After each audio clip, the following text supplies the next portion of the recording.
এইটার ওপর থেকে যদি একটু চাট মশলা ছড়িয়ে দেন তাহলে কিন্তু টক ঝাল ব্যাপারটা আসে, দারুণ স্বাদ হয়। আপনারা জানি অনেক ধরনের ফল দিয়ে রায়তা বানান, কিন্তু এটা একটু অন্য ধরনের রায়তা বানানো আপনাদের সাথে শেয়ার করতে চলে এলাম। যদি এইভাবে বানান তাহলে কিন্তু এর স্বাদ একটু অন্যরকম হবে, খেতেও টেস্টি হবে।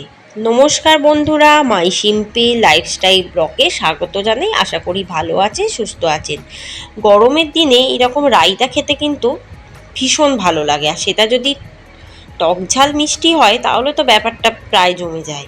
এই রেসিপিটি আপনাদের নিরাশ করবে না। এই রেসিপিটি পুরোটি দেখার অনুরোধ রইল আপনাদের কাছে। দেখে নিন আজকের রেসিপিটি। প্রথমে কড়াটা একটু গরম করে দিয়ে দেবো 1 চামচ সাদা তেল। সাদা তেলটা যখন একটু গরম হয়ে যাবে, হালকা গরম হয়ে যাবে, তখন দিয়ে দেব 1/2 চামচ গোটা সর্ষে আর 2টো গোটা শুকনো লঙ্কা। ফোড়নটা একটু পুড়লে, যখন দেখবেন প্রায় পুড়ে গেছে ফোড়নটা, ঠিক তখন দিয়ে দেবো 2টো মিহি করে কুচিয়ে রাখা পেঁয়াজ। পেঁয়াজটা একটু হালকা ফ্রাই করে নেবো তেলে।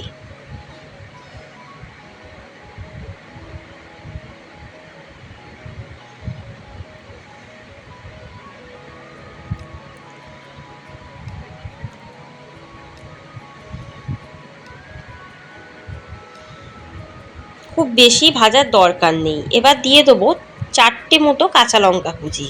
ঝালটা আপনাদের স্বাদ অনুযায়ী দেবেন। দিয়ে দেবো পরিমাণ মতো নুন। নুনটাও আপনারা কিন্তু নিজেদের স্বাদ অনুযায়ী দেবেন।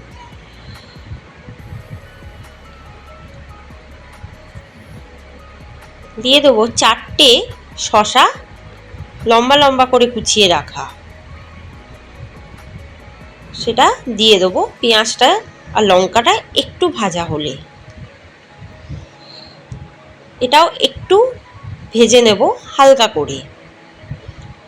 তখন আঁচটাকে কিন্তু লো টু মিডিয়ামে রাখতে হবে আর বারবার নেড়েই যেতে হবে। দিয়ে দেবো 1 চামচ জিরে গুঁড়ো। জিরে গুঁড়োটা দিয়ে ভালো করে শসার সাথে মিশিয়ে দেবো।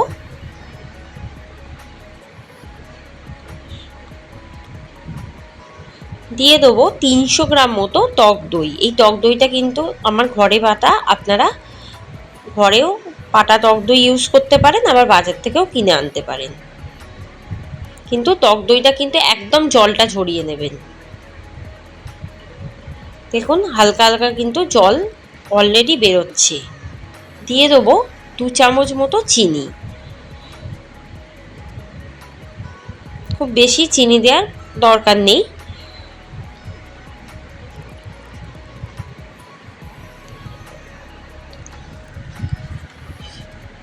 যারা ডায়েট করছেন তারাও কিন্তু এটা নিঃসন্দেহে খেতে পারেন। চিনির পরিমাণটা নাও দিতে পারেন, তারা অ্যাভয়েডও করলে মন্দ হয় না। কিন্তু চিনি দিলে একটু মিষ্টি ব্যাপারটা আসে, তার জন্য চিনিটা দেয়া। 1/2 চামচ দিয়ে দেবো লঙ্কা গুঁড়ো, জাস্ট 1/2 চামচ একটু ঝালের জন্য। আর দিয়ে দেবো 1/2 চামচ জল, যাতে একটু পাতলা হয়, কারণ এই রায়তাটা বেশি ঘন ভালো লাগে না। আবার খুব বেশি পাতলা না হয়ে যায় সেই দিকেও খেয়াল কিন্তু রাখতে হবে। এটা প্রায় রেডি। এবারে একটা বোলে দিয়ে দেবো 4 টেবিল চামচ মতো দই। এখানেও টক দই নিয়েছি, এখানে 100 গ্রাম মতো টক দই নিয়েছি। এটাও আমার ঘরে পাতা, আপনারা বাজার থেকে কিনে নিতে পারেন। কিন্তু টক দইটা অবশ্যই এটাও জল ঝরানো হতে হবে। ভালো করে ফেটিয়ে নেব। কিছুক্ষণ পর দিয়ে দেবো ওই যে শসা আর পেঁয়াজ দইয়ের সাথে যে ব্যাটারটা রেডি করেছিলাম সেটা ওপর থেকে দিয়ে দইয়ের সাথে ভালো করে মিশিয়ে দেবো।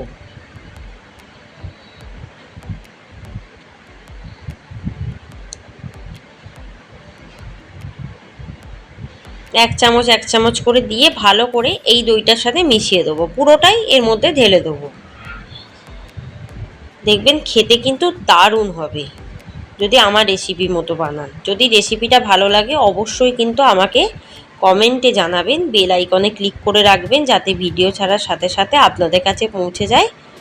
আর আমার চ্যানেলে সাবস্ক্রাইব করার অনুরোধ রইল। ভালো থাকবেন, সুস্থ থাকবেন, সাবধানে থাকবেন, আর আমার চ্যানেলে অবশ্যই চোখ রাখবেন। ওপর থেকে দিয়ে দেবো 2 চামচ চাট মশলা। চাট মশলাটা দিয়ে ভালো করে মিশিয়ে দেবো। দেখবেন খেতে দারুণ হবে এই রায়তার রেসিপিটি।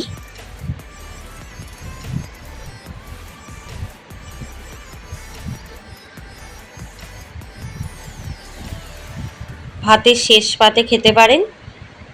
আশা করি ভীষণ ভালো লাগবে রেসিপিটি। ধন্যবাদ।